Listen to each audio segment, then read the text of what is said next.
Alright, be honest. When Disney announced a Mufasa prequel, did anyone else immediately think, wait, isn't his origin story just being awesome?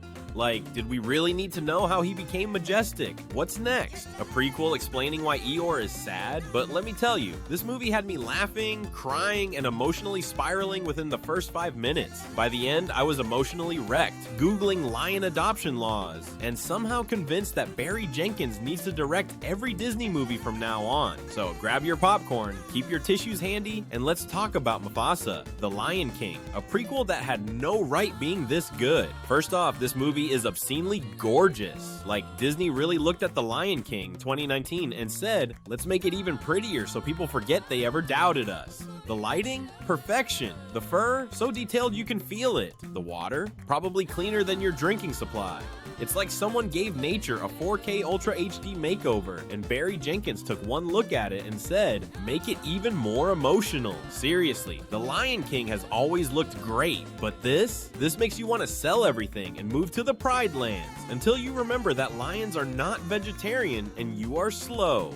So let's talk about young Mufasa. You thought he was born royal? Nope, this dude started from the absolute bottom. He's an orphaned cub struggling to survive. No royal blood, just sheer willpower and a dream. And Aaron Pierre? Oh my Simba. This man's voice is smoother than a lion's mane after a fresh savannah breeze. If James Earl Jones's Mufasa was your wise dad, Pierre's is the scrappy underdog you want to root for. This guy earns his crown not because destiny handed it to him, but because he fights for it. Every scar, every lesson, it all makes him the king we know and love. And then there's Taka. Oh man, you know him as Scar, but before the villain era, he was just a lion cub with a massive inferiority complex. Kelvin Harrison Jr. plays him so well that you almost feel bad for him. He's always in Mufasa's shadow, always trying to prove himself. At one point, you see the moment where he realizes, oh, I'm never gonna be king, am I? And that's the start of his villain origin story. One minute, you're like, oh, poor Taka, and the next, you're like, oh no, he's practicing his evil monologue in the mirror, isn't he?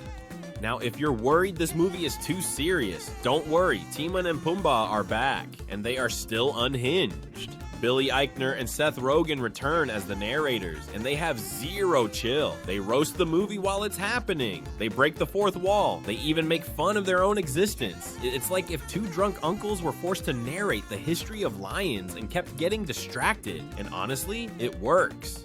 Now let's talk music, because this soundtrack, it slaps. Hans Zimmer back, Beyonce, all over this thing. There's an anthem so powerful that I considered quitting my job and running through the wild just to experience life like Mufasa. And then there's Taka's villain song. Oh, this one is chilling. You know Disney did their job right when you start rooting for Scar just a little. And just when you think you're safe, bam! A stampede scene so intense I almost threw my popcorn. It's brutal, it's emotional, it's got the kind of edge of your seat intensity that makes you question why you willingly put yourself through Disney trauma again. So the big question, is Mufasa the Lion King worth watching? Yes, this is how you do a prequel right. It's emotional, visually stunning, and actually gives depth to characters we thought we knew. Aaron Pierre owns the role. Kelvin Harrison Jr. makes Scar tragically iconic. And the soundtrack? Oh, you'll be adding half of this movie to your dramatic main character energy playlist immediately. I'm giving Mufasa, The Lion King, a solid 8 out of 10. Beautifully crafted, emotionally gripping, and the perfect mix of humor and heartbreak. Sure, did we need this movie? Maybe not, but am I mad that it exists? Not even a little.